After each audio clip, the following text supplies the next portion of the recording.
right, wonderful. We'll go ahead and get started. Thank you so much, everyone. Welcome to UXPA International's Webinar Wednesday. We have a wonderful speaker today. We have Ali Lyles-Jenkins, who's the principal at Slalom Consulting. And I'll go ahead and read her bio quickly before I pass it over to her to get started. Ali is a product nerd focused on widgets that change how people interact, experience technology, and discover information. As a principal at Slalom Consulting, she works with talented people to increase product value by leveraging human-centered design and testing market fit. Her job is not to design products, it's to help the organization win by creating a competitive advantage with design. She likes playing with the latest technology and refining prototypes in the sandbox. Technology must be understandable by all. Ali's award-winning efforts contributed to many forward-thinking companies and disruptive opportunities, including the City of New York, Budweiser at Super Bowl. I'm so bad at Roman numerals. L11, I'm going to call it that on the fly. Amazon EcoDot product launch, USAA's modernization effort, Dell Technologies AI chatbot consulting, Columbia University's 1000 cut journey virtual reality, project for immersive storytelling, and supporting international femtech companies at Femtech Focus. So long list of accomplishments there. We have so much to learn from her. I think it's going to be a really wonderful webinar today. And about 15 minutes until the end of our hour with her today, we will open up to Q&As. So if you have any questions, feel free to please pop it in the Q&A box and we will get to it at the end of the webinar. I will pass it over to you, Ali. Thank you for joining us. Yes, of course. Awesome. Thank you for having me. I'm super excited about this. I think I've been in products and thank you for that great introduction. I've been in product for about, 10 to 15 years now with different foci when it comes to product. I started on the marketing side, and one of the reasons why I'm really passionate about accessibility and accessible design is because most recently in my career prior to being at Slalom, I was actually at USAA, which is a financial institution that is specific to veterans and those who've served. And specifically while I was there, I worked within the chief design office, designing products for folks that were members of USAA, or customers, as we would call them otherwise. But in USAA language, it's members. And one of the reasons why I became passionate about usability and accessible design is because of our members.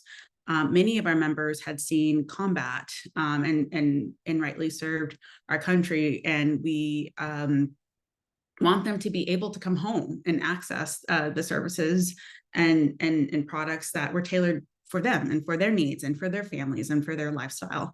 And for that reason, while I designed products that were specific to USAA, became like a great training ground for product design and usability in totality.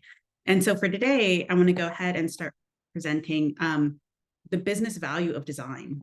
And when I say business value of design, I'm not trying to stipulate that there is inherently a non-business value for design.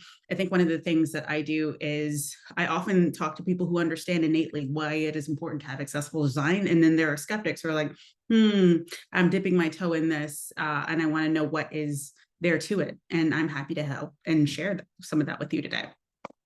So I think, let me go ahead and move ahead to what is accessibility. So this is something that I usually do just so we level set the playing ground. This is a webinar, a talk that is designed for not only design nerds who've been in the field for 30 years plus, but really for those who just are maybe accessibility adjacent, design adjacent, tech adjacent, product adjacent. And so we always start on level playing field because that makes for a more fruitful conversation. And I want to hit up our outline first. So in this talk today, and what I want to begin as a conversation starter is, what is accessibility? So my bad, I skipped a slide ahead. I got excited. The business of accessibility, case studies, like people who are doing accessible design well, and guidelines to get started. So I don't find it as a N of one, a person who attends webinars and is an information junkie. I don't find it helpful to attend webinars if I can't walk away with like a toolkit or a means to get started. Design can sometimes be unnecessarily obtuse, and I want to make it accessible for you to get started. And so at the end, and peppered throughout the presentation, are QR codes of some resources you can check out to get started. And it is for layer one, for baseline getting started in accessibility. And so we're going to go ahead and get started. So I thought it would be apropos to kick off this outline with a very powerful quote from Tim Berners-Lee. He is the WC director. The W3C, sorry, is the institution that is essentially like the godfathership of accessible design, and making sure that things are WCAG compliant. And we'll get into that in a sec. But he is not only the director of W3C, but he's the inventor of the World Wide Web. So if any dude is going to know accessibility, it's going to be this guy. And he said the power of the web is its universality, access for everyone, regardless of disability, and which is an essential asset. All right, what is accessibility? I mean, that's a terrific question. And the reason why I kind of am teasing this out a little bit is because I want to make sure that we start an equal playing field and we untease accessibility with usability, which we'll get into a little bit later. But just for conversation starters, accessibility is whether everyone can use a product or service however they encounter it. So there's been a lot of public awareness about accessibility, increased with the passage of a lot of legislations here in the States, Americans with Disability Acts, or the ADA Act, mandating that public facilities and services be fully accessible to people with disabilities. Now, public in this realm includes the World Wide Web and Mr. Tim Berners-Lee, who we saw in the slide previous. Now, accessibility is something that, while I call out the ADA Act here and what has happened in the States, there have been similar acts to ADA in countries all over the world. There is an international outcry for there to be a level playing field for access to information. And so the current state, and what we're going to take a look at today as a jump off point, is here's the current state of accessibility. So we're witnessing a global paradigm shift that insists upon full and equal participation of individuals with disabilities in all aspects of modern life. So we started with ADA here in the States, and now we're going to expand outward and look at WHO. And WHO, the World Health Organization, estimates that over 1 billion people, that's like a little bit of China plus, or 15% of the global population live with some form of disability, which is increasing. So disability is present across all demographics, age, gender, sexual orientation, country, you name it. And the International Labor Organization estimates that 800 million people are working age and disabled. And the reason why I state this last statistic is because it's really rooted in the business of design. We are people who lead private lives, we work with disabilities, and we intend a professional setting where we work with disabilities. And for that reason, a lot of businesses are understanding like, hey, chop, chop, we have to be mindful of what people are encountering on a daily basis in order to be able to come back and serve them in an appropriate way. If you're like me and like fast stats, this slide is for you. So by the numbers, we're seeing in like pretty astounding numbers. So 1.3 billion people are living with disabilities globally, and that's who we know of. Those are people who write on a form, yes, I have this disability, and there's some people who choose not to disclose that information. So it could be 1.3 billion plus. 6 trillion of global spending is dedicated to people with disabilities. 105 million people have friends and family connected with a disability. And 11K plus 88 lawsuits were filed in federal court as of 2019, which is a small drop in the bucket to what we saw last year, which is close upwards to about 20K in 88 lawsuits. And then, here's where we start to kind of see dollar signs pop up, is that there is a 25K minimum potential cost to fight an ADA lawsuit, which is something that if never before businesses, private, public, whatever public entities were thinking about being ADA compliant, this is the sort of thing where ears sort of perk up. And so in design, we see accessibility in a number of applications. So we see it in websites, web apps, mobile apps, content management systems, desktop applications, dashboard visualizations, extended reality everywhere. This is where, when Tim, I don't know Tim of W3C and the inventor of the World Wide Web, when he was thinking about the World Wide Web decades and decades and decades ago, he was thinking of probably a small screen that was a portal for me to be able to access information. I doubt, and this is me just a conjecture, that he thought about multiple applications that would just like springboard from that one screen. Extended reality, AR, VR, but the principles are the same. What he thought would be accessible on one screen with the World Wide Web would now need to be accessible across many different screens, in many different settings. Because at the end of the day, when we're designing for accessible design, we're designing for access to information. As someone who has visual impairment problems, I have to amplify things to like 300 sometimes. And it is not accessible for me if I'm unable to access the same information as a person next to me who doesn't require that magnification. And from the vantage point of a business, I should be able to do the exact same because I'm a paying consumer. I need to access that information. A desire to access information requires unteasing a lot of things. So here's unpacking accessibility. Without going into the deep end, accessibility essentially is an octopus with many tentacles. It's in the center and surrounded by a lot of nodes. So we think about inclusion, equity, diversity, trauma-informed practices, governance, compliance, innovation, usability, disability employment. There's a lot of things to unpack here, and we're not trying to boil the ocean with design. If anything, we're trying to say, hey, let's get started here. Let's try something in order to address a lot of the big, hairy subject areas that often require time and patience to address with care and humanity. Now, accessibility versus usability. So I'm going to take a pause here and share something with you. So let me go ahead and make sure that I'm set up for success. I want to share a video, and I can also share the link. But I want to share a video because sometimes people will ask something to the effect of, what is the difference between accessibility and usability? Because sometimes when we're designers, we're doing usability testing as best protocol. When we're putting something together, we're making sure that people can go through the modules well, that tests are considered success against whatever KPIs we intend to test. However, this here is a brief 1 minute, 18-second video that is a better demonstration of usability and accessibility. And then I'm going to go ahead and play it, and then we'll dig into it a little bit. So let me go ahead, share my screen, share sound, boom, here we are. Make sure my volume, all right.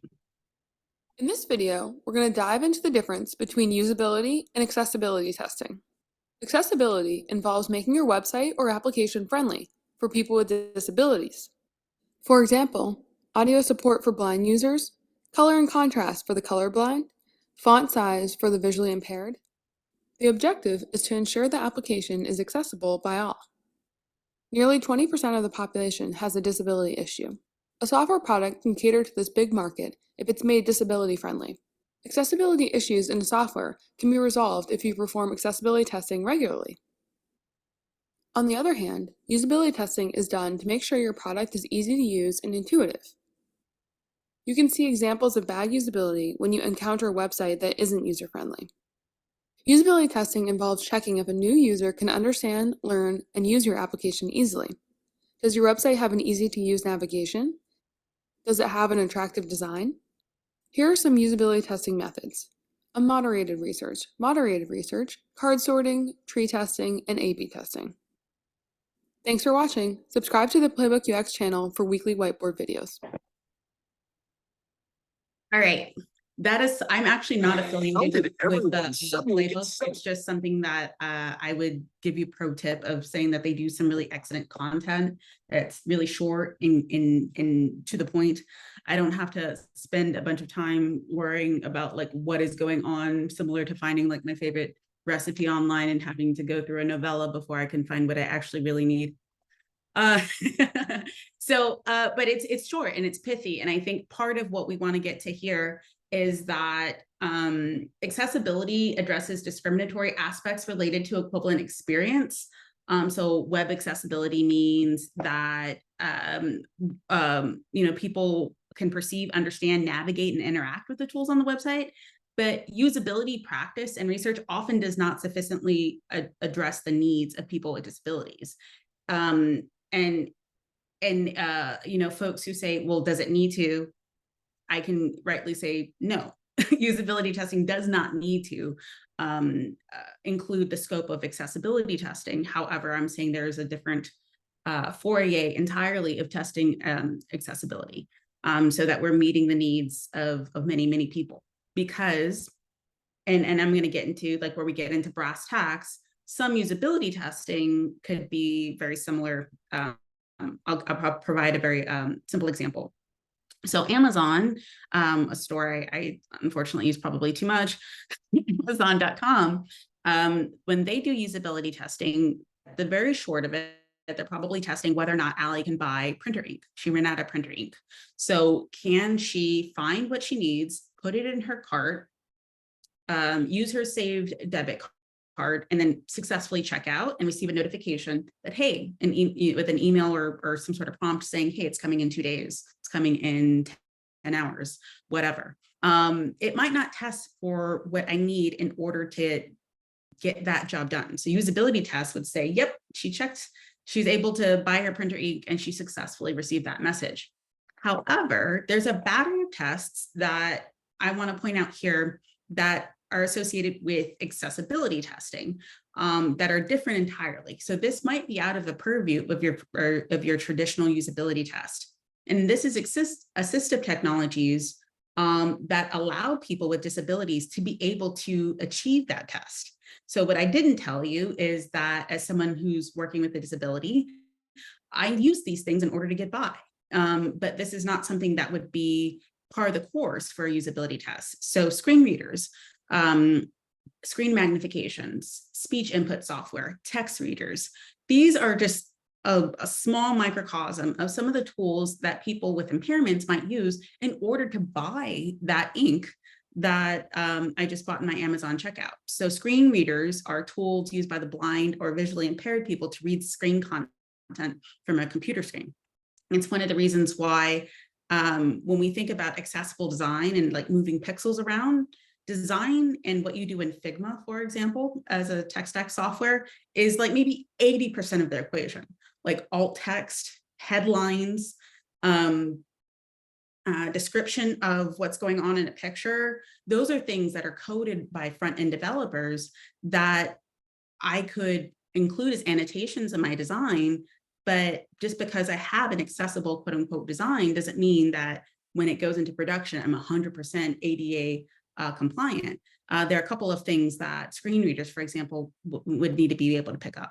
Screen magnification. So these are tools that allow users to control the size of text or graphics on the screen, and it emulates holding a magnifying glass like my grandmother used to do when she did her jigsaw puzzles, so that we can see small bits of the screen without zooming in and magnifying the entire screen. Speech input software, tools that provide people with difficulty typing an alternate way to type or text, control the computer. Users provide spoken commands to perform mouse actions, so users can tell a system to click a link or a button to use the menu. So like if I was someone who was using speech input software, then I would need a screen reader to be able to, speech input software. I would need to be able, in that Amazon color cartridge example, I would need to be able to understand what was on the page, and then assuming that I understood was on the page, dictate, yes, please go ahead, put that in my cart, and then I'll, eventually go out for purchase. And then text readers, tools used by people with various forms of learning disabilities that affect their ability to read text. Read text with synthesized voice and may have a highlighter to emphasize spoken word. So this is something I use all the time, and it's something I should say, if we're going to get into some of the granularity of accessible design, is I'm pregnant right now. And so what that means is some women who are pregnant, and I'm 4 months along, have difficulty reading because they need more light and their screen needs to be umpteenth brightness. So what I'm dealing with is a temporary disability that hopefully lasts 9 months. But regardless, it's a disability I need 1,001 lights in order to see what I need to see. But the end goal, to be able to allow someone to see and access information, is still the same. So that's something I want to point out here. So the business of accessibility. So here's the crux of what I'd like to get into, because it's pretty interesting here, is that now that businesses understand that there are legal, compliance, access to information implications of not creating accessible design, they're re-looking at the profile of the industry. Who is their customer? What does their customer base look like? Because what they knew prior to is being challenged. So here's the state of the industry. Here's the population profile. Worldwide, 1 billion people experience some form of disability, yet only a little bit shy of 20% of persons with disability are employed in the United States. And when we're looking at management professional and folks of that group, these are the people who are working with disabilities in the percentage breakdown. So as businesses, folks are understanding that there's an internal need for accessible information, what goes on in the intranet, how their employees access information, and then outwardly how their customers access information. But regardless, it paints the picture of a need. Quantitative analysis. So I actually put this diagram together for 2 reasons. One is to demonstrate that the information in the graph. Here is the population breakdown, and then I have a second agenda in a hot sec. So we see that there's this is a quantitative analysis. As we age, we're more likely to have disability or substantial limitations. And on average, this is the distribution within age groups of folks who identify as having a disability or having a severe disability.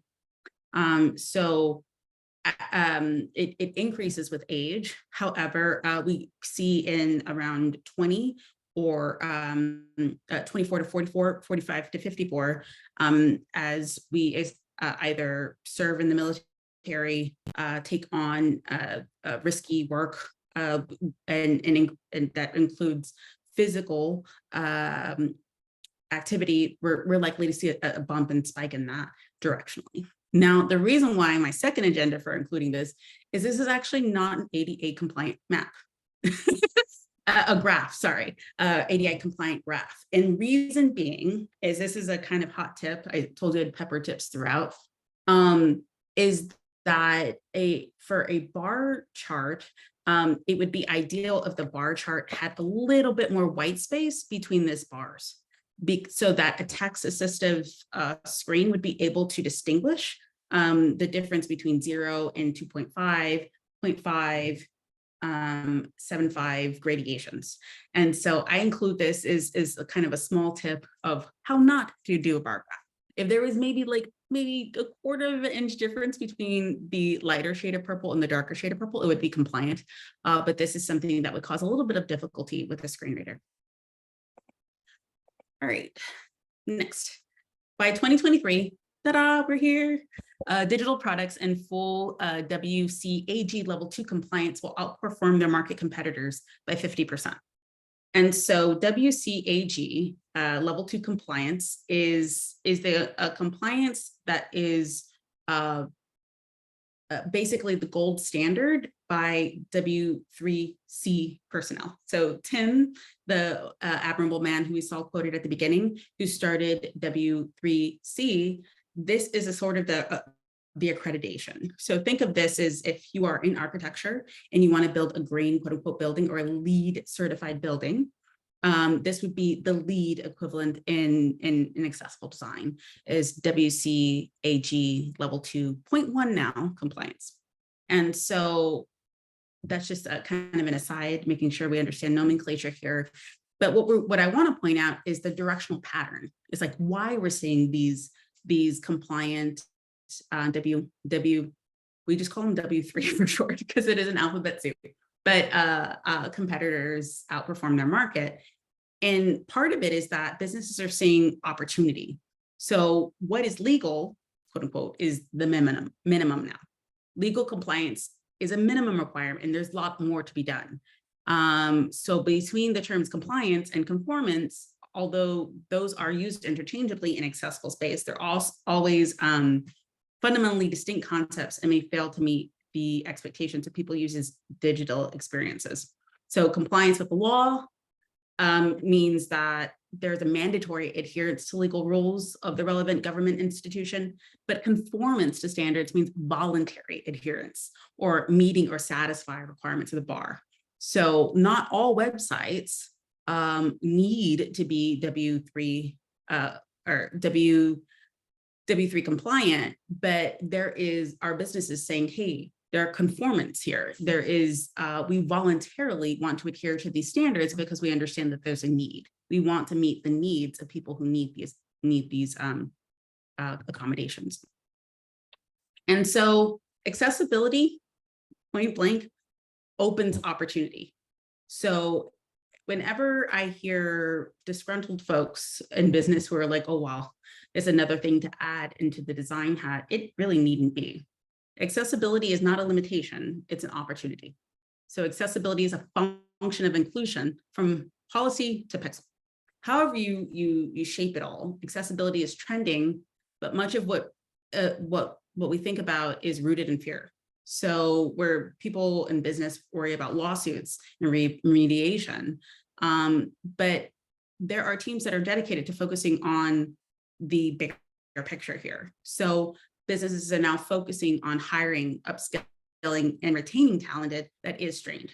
Because although this has been an inherent need in design, there are people who aren't W3 trained. And so setting a standard for compliance is difficult. And businesses are actively seeking folks who understand W3 compliant design. And the more of us that are out there, the more of us can paint a picture of what we would like to be able to see as accessible information.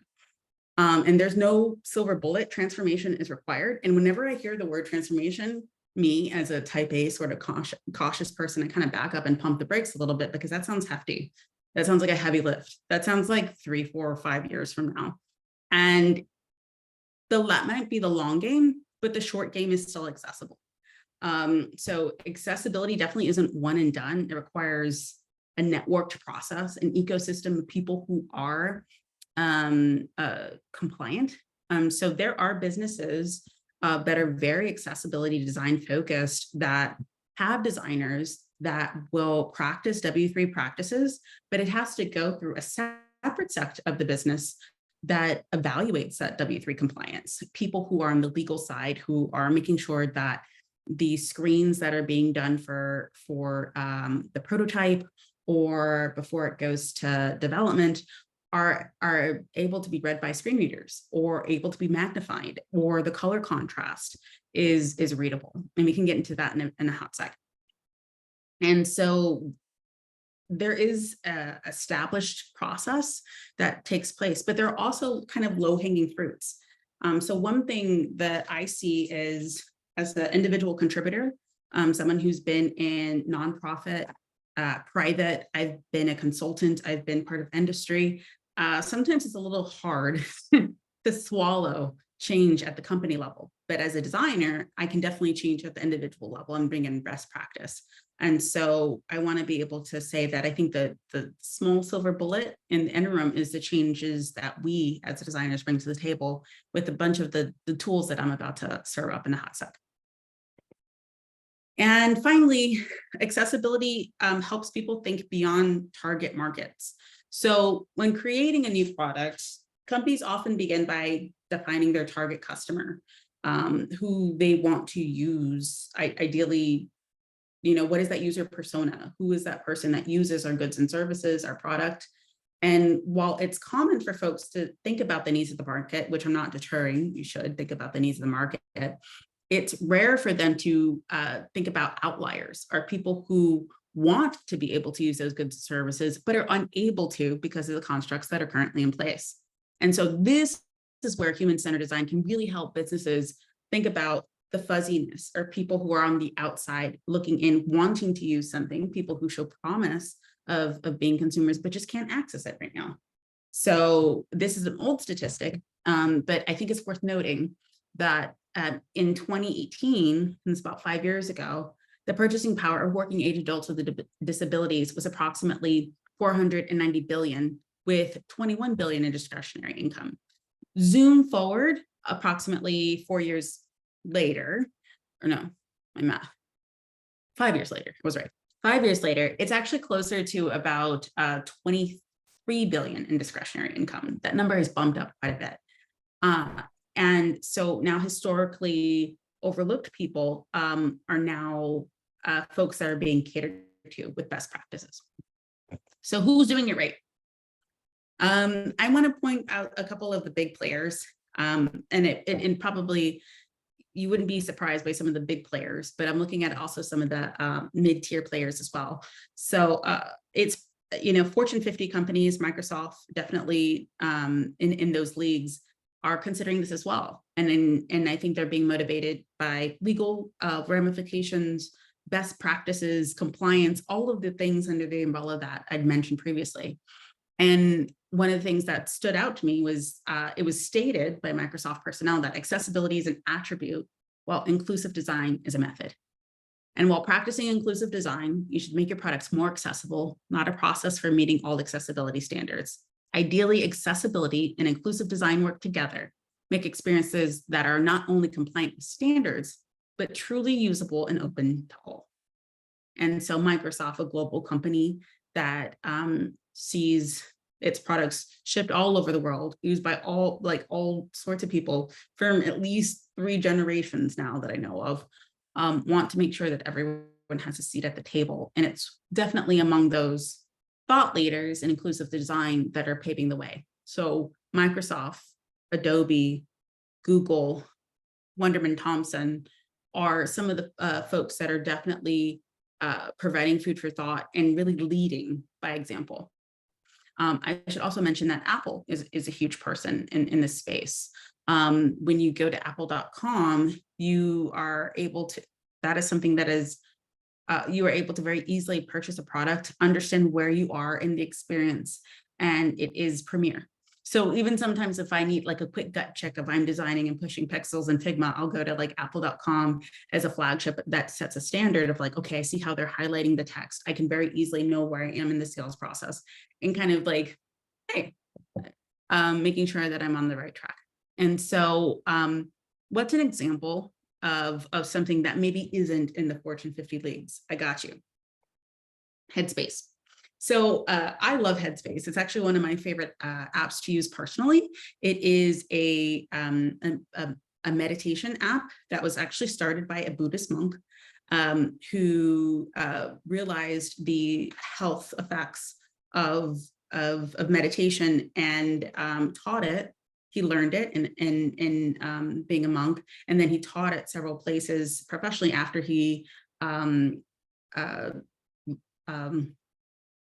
left his own learnings.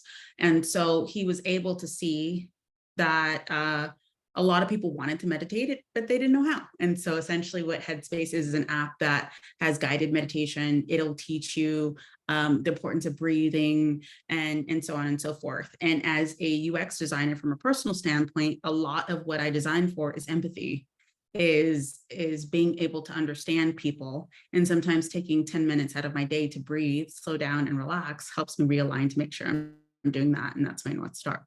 So Headspace's website, personal thing aside, but Headspace's website has a customizable widget, which gives the possibility to activate necessary features with particular needs.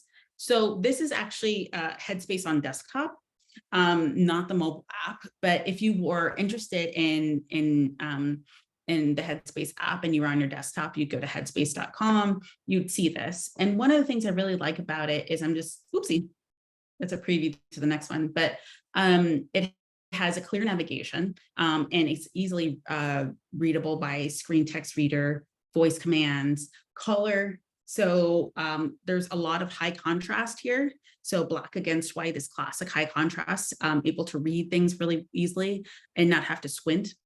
And then for content, there's a text magnifier, image descriptions, readable fonts. So if I were to hover over this image here, which is essentially like a bunch of gradients, it would say like sun gradient. And so a sun is the logo for Headspace, or the Headspace mascot. So I would be able to, if I was using a screen reader, I could understand that that was part of the hero image here on this website and not feel left out or not know what that is. Another one is Salesforce. So Salesforce.com is WCAG2 compliant.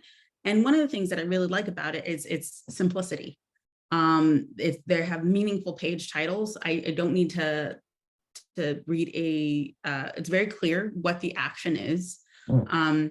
It has a very logical page layout, meaning that if I was using a screen reader, I would hover over here on the left-hand side, get the information I need to, and see a complementary image description read to me. And I would be able to understand that 98% of customers meet or exceed their ROI goals, and they'd be like, oh yeah, sign me up. So there's a lot of color contrast here, very easy to understand the CTAs. I can either start my trial or watch demos. I can chat, but there's really no black box here as to how I would get started if I wanted to learn about Salesforce. Guidelines on getting started. All right, so here is where I'm going to talk about a couple guidelines of getting started. And I wanted to think about the ecosystem of accessibility. There's a lot here, and sometimes, and where I want to start is with us as designers. It's hard to create systemic change, but we can be a spark that lights the ignition. And so I'm going to present a couple of tools that I use daily, either to double check and gut check my accessible design, and also tools I use to get started. And a lot of them have like really cool QR codes. So if you want to go ahead and like check that out, all the more power to you. But it's something that's high contrast, in your face, and easy to access. So accessibility overlays are a start. And so accessibility overlays are sometimes called accessibility widgets, but they're a broad term that refer to add-on solutions that adjust the front-end code to experience and improve accessibility. And while some overlays may improve with some standards, widget solutions often create an additional barrier to assistive technologies and reduce accessibility and usability of the site. One of my favorite accessibility overlays, we're just kind of getting started and you want to do a gut check on accessibility, is overlayfactsheet.com. It's usually very easy. It's very easy to use. I bookmark it to make sure that, like, when I'm taking the box of accessible design, that I'm making sure I cover what's on overlayfactsheet.com as a starter. All right. Color palettes are a great start. So if we own our domain and we own the designs that go on a website, we can start with color palettes that are accessible. My brother is colorblind, and so this is something that's near and dear to my heart, is always making sure that my brother Cody can be able to read the information that I help put out there. And so here are a couple of interesting facts associated with color blindness. If you're kind of getting a sense of the larger community, but at least 2.2 billion people worldwide have a vision impairment. And with that, we need to make sure that they can read and access their information. So these might be folks that don't necessarily need screen readers or that sort of assistive technology. They just need to be able to read and understand what is being shown on the page. And if there is a color palette being shown that is not colorblind compliant, then they're missing out on part of the picture, like literally. And so here are a couple of tips for making sure that you have color accessible palettes and good places to start. And if you are like, oh my God, this is a lot of information, where do I start? Fear not, I have resources here. So here are a couple of resources that I've loved over the past couple years, and I just kind of cull them together. And so when you, just to kind of round off on the color palette domain, so two tips or two tools that I use that help me make sure I have color accessible palettes are GitHub tool. GitHub has its own color palette tool, as well as colorbox.io. And I think that when we're thinking about color blindness and colorblind and designing for colorblind folks, colorbox.io is great because it'll help you put together a palette and different remixes of how you can use it, so that you're working within the bounds of possibility and not feeling like you're working in the bounds of limitation. A couple of statistics and reports that I've really enjoyed over the years that look more deeply into accessibility as it pertains to certain groups.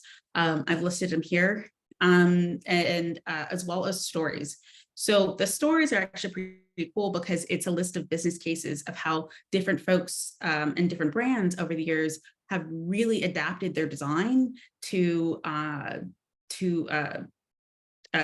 be more accessible for all. And I really call out Tommy Hilfiger and Xbox because they have hardware. Clothing is hardware. And Tommy Hilfiger, that's a great example of adaptive clothing. And so making sure that the clothing is accessible as a hardware, and then also Xbox adaptive controller, making sure that the controller for the Xbox is accessible and accessibly designed. And so what I want to do is leave you with these resources, especially Tommy Hilfiger and Xbox, because I didn't want to be limited to just software design and what you see on a screen.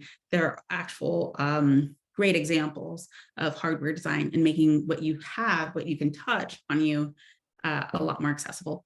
And so Microsoft, because we had included them before as being people who really lead the way for inclusive design, they have a great Microsoft inclusive design website, so I included that.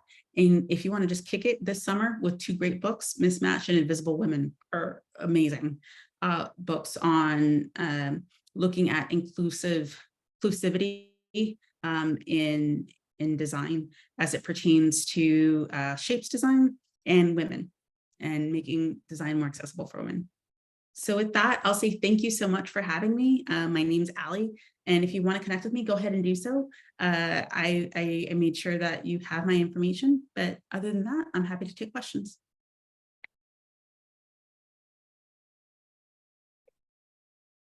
Thank you so much, Allie. That was really, really wonderful. I'll wait a few minutes and see if some questions roll in.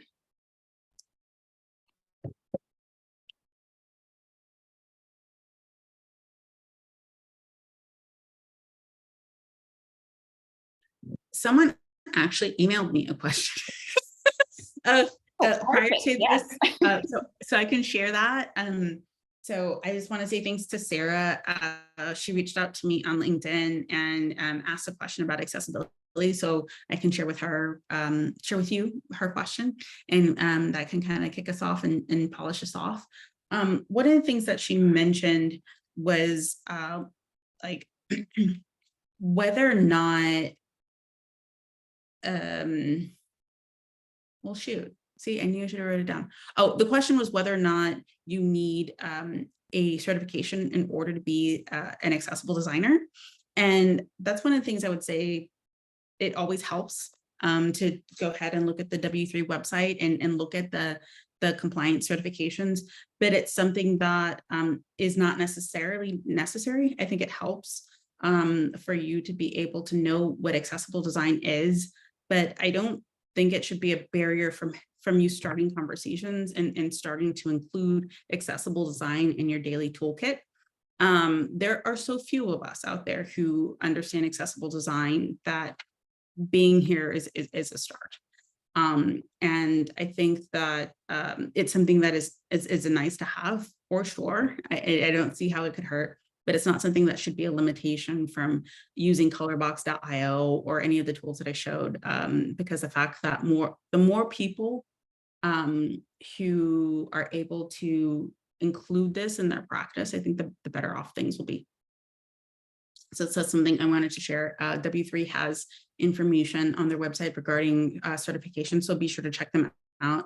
I look to them for everything because they are the design authority and accessibility authority of the World Wide Web. So they always have the latest and greatest. So that's something I'll share. That's awesome. Thank you. I think you bring up also a really curious point about people emailing questions, which leads me to, I assume as a designer who's very mindful of accessibility, you're getting all kinds of questions. What are some of the most common questions that I guess are maybe frustrating to ask somebody who is being mindful of accessibility as they're designing? Or I guess good questions to start to ask. Yeah, so a question to start to ask, or I think is let's see. I think frustrating questions would be to start with the tool set and not start with the inclusive design. So that's kind of, let me walk that back because it sounds a bit obtuse. When I went to Columbia University and got my master's in architecture. And one of the things that always stuck with me, even though I pivoted and went to product design, because I think products are like small buildings. I sat in a desk crit once, and one of my professors said, it's harder to teach thought than it is to teach the tool. So that what he meant by that was, I was crying over this design, is that you can have $5,000 worth of cookery and never cook like Gordon Ramsay. And so when we think about accessible design, I kind of get frustrated when people get hung up on tools like colorbox.io or the GitHub tool that I showed, because it's a great resource. I would much rather that people read books like Mismatch or Invisible Woman, because it's harder to teach thought. A tool is easy to use to start to think about inclusivity and accessible design. That's the harder thing to teach, because it takes something that requires reorienting to how you see things differently. And so I wish folks would get less hung up on the tool that they're going to use and more thinking about whatever their favorite website is. How would it be harder to use if they couldn't see the color contrasts, or if they, like me, had trouble with seeing brightness, that's the harder thing to teach. And I think that's why kind of reading thought books like Mismatch and Invisible Women is probably more imperative than the tool itself. That's awesome. Yeah, thank you so much for sharing that. Yeah, no worries. Right. In case anybody else has any other questions, pop it in the chat here. If not, I want to say thank you so much, Ali. This was really eye-opening, very helpful, full of rich content. And just thank you. That was really, really wonderful. Yeah, For you all joining, thank you so much for joining our webinar Wednesday. We always have a webinar on the first Wednesday of every month. Next one is August 2nd. I will actually put this in the chat here in case folks want to sign up for that. I think the registration link is live. Any closing words or parting words for you? What do you have exciting coming up next? Ooh, exciting coming up next. I am going to use Google Lighthouse a little bit more to it's something that is a free Chrome extension, and you could add it to your extensions and visit your favorite websites, and it rates among many things accessibility. So it's like one of those things I nerd out to, like my favorite like go-to websites like Amazon.com or All Recipes, things I use often. It's good teaching ground when you're thinking about how to think of accessible design, to use Google Lighthouse as a gut check. I mean, you're there anyway. If you go to allrecipes.com, it takes like 10 seconds. Why not click the Chrome extension and see how accessible it is? So I kind of play around with widgets and things like that. So I'm just excited to go back to the sandbox and play more. Wonderful. Thank you. Yeah. I think we're right at time. Perfect. Thank you so much, Ali. Of course. Thank you. Thanks everybody for joining. We'll hope to see you next time. All right. Bye. Bye.